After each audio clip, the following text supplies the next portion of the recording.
How to make decisions. So, before I start, I have a question for you. How good is your decision making?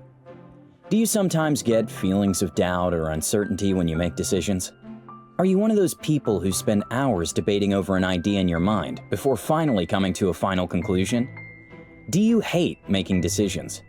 If you're nodding right now, then this video is definitely for you. In today's video, we're going to discuss decision making and give you 9 tips which you can use to be a confident and better decision maker. But first, let me introduce you to Sarah, a 22-year-old lady currently taking a degree in business management. Prior to pursuing business management, Sarah was an architecture student. Right from childhood and into adulthood, Sarah never made any significant decisions for herself. In fact, pursuing architecture was her family's choice, since she could join her uncle's architecture firm. From a tender age, Sarah lived under her parents' care and control. She styled her hair in a tight ponytail manner to please her mother, even though she liked letting her hair down. She got perfect grades in school to please her strict father, who would be furious if she got nothing less than an A. When Sarah joined campus, suddenly she had plenty of freedom from her parents, but still, she found herself in another cycle, where her friends made all the choices and decisions for her. She would join them for parties because they insisted, eat pizza because they insisted, and watch movies they liked because they insisted. Sarah attended all classes and passed her tests because she didn't want to disappoint her father. Everything worked out well, until Sarah attended a conference themed on careers and decision-making in her college, and realized that she had been living other people's lives. It was at that point that Sarah sat down and reflected on her life. For the first time in her life, Sarah made a choice for herself.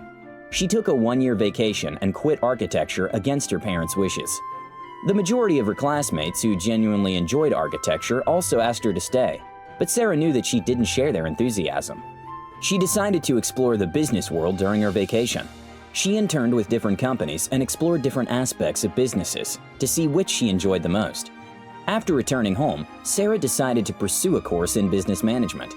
However, before making her decision, Sarah learned several lessons along the way, which I'm going to share with you in this video. Sometimes, the good choices we make may have negative outcomes. Therefore, the idea of decision-making is increasing the odds that you make more good decisions, and not try and avoid making decisions altogether. This can be achieved by having a decision-making model, especially for big decisions. Tip number 1. Zoom out. The first step Sarah took was to separate herself from the problematic environment and give herself space to observe her life. Zooming out of a situation enables you to watch yourself as if you are the movie and observe each of your decisions for what they truly are. By taking a break from architecture, Sarah noticed that she made the decision to be an architect because her family insisted. She also realized that her taste in style and food was heavily influenced by her friends. By zooming out of her situation, Sarah realized that she needed to start making her own choices. Tip number 2. Define the problem. Upon observation, Sarah realized that the problem was not any of her friends or her parents' opinions, but her inability to make her choices and stand by them. From a tender age, Sarah was comfortable with her parents making all her choices, only to realize how dependent she was once she joined college. By defining her inability to make decisions, Sarah could finally work on the problem and quit worrying. Take some time and define why you have trouble making decisions for yourself. Maybe you have controlling parents like Sarah. Maybe you have low self-esteem, or perhaps you're too afraid to take risks. Tip number 3. Identify and weigh the criteria. While rethinking her career, Sarah made a list of all the things she considered crucial to her decision. For example, she knew that her parents were important because she needed their support. However, she was also aware of their dominance over her life. She also wanted to be independent with her choices, and she wanted a career she enjoyed. She once worked under management in her father's company and was enthusiastic about making business decisions. Sarah then weighed all the factors and decided which were more important. In the process, she realized that despite wanting her parents' support, she needed to be in a career that she enjoyed even more. This meant that despite her parents' feelings towards her choice, Sarah was determined to fight for her choice. Tip number 4. Consult different people. During her 1-year vacation, Sarah had the opportunity to interact with different entrepreneurs and employees. She used the opportunity to listen to the criteria behind their career choices. After consulting several people, Sarah realized that she was not only responsible for her career choice, but also for her happiness. Majority of the people who enjoy their careers made the decision for themselves and not for their families or friends. It may be easy for you to stay in a situation because other people are pleased, but you need to ask yourself if you're happy with the decision. Tip number 5. List your alternatives, weigh them, and decide. When faced with a problem, it's crucial to list all your alternatives before choosing one. For Sarah, completing a degree in architecture and excelling as an architect was an option even if she felt that her parents influenced the choice heavily. Sarah also had the option to quit architecture against her parents' wishes and pursue business management and be genuinely happy in the long run. In the end, Sarah realized that she alone had to bear the consequences of her decisions. Even with all the assurance in the world, Sarah was sure that she would not be content as an architect. Since her future happiness was more important than her parents' opinion about her career choice, Sarah quit architecture for business management. Does the value of your decision outweigh the cost? If yes, pick the alternative that provides more value. If not, do not pick that alternative. Tip number 6. Quit being a perfectionist. Being a perfectionist will prevent you from making your own decisions. The reality of perfectionism is that you'll be weighed down by the thought of making the wrong decision, which leads to feelings of anxiety when you think you've made the wrong decision. Making any decision comes with an amount of risk. Sarah could have chosen to quit pursuing business management because she could fail and her parents would have the last laugh. But she was aware of the risk she was taking and did it anyway, of course, after making her calculations. You need to embrace the risk you're taking and make the decision anyway. Change your career while you still have time.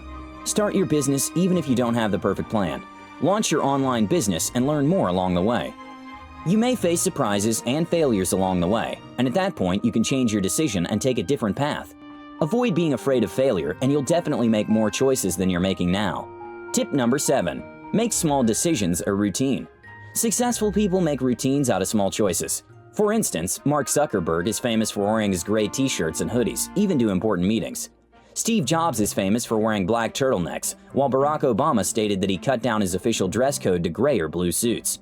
Why did each of these people define their looks? Because they have numerous important decisions to think about. While perhaps you can't show up for work looking like Mark Zuckerberg or Steve Jobs, you can definitely create routine out of some choices. You see, making decisions is like exercising a muscle. After making too many decisions in one day, the muscle tires out, leaving you exhausted and leading to poor choices. By creating a routine, you will preserve your mental energy and save it for more important decisions. Tip number 8. Do not make decisions when you're hungry, tired, or emotional. Making decisions when you're tired or hungry might lead to rushed choices.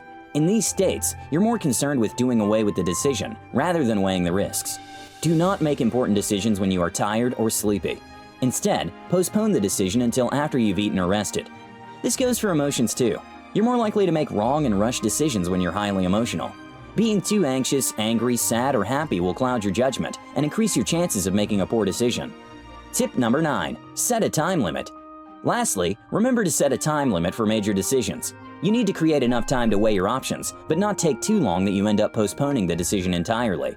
For instance, Sarah set out 1 year to explore businesses before making her decision. She took an entire year to make the decision because it gave her enough time to consult different entrepreneurs, intern in different companies, and learn.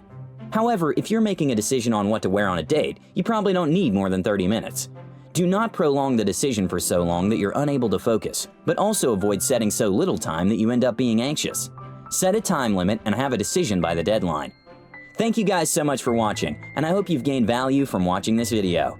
Share your thoughts down below, and don't forget to like, share, and subscribe. I'll see you in the next one.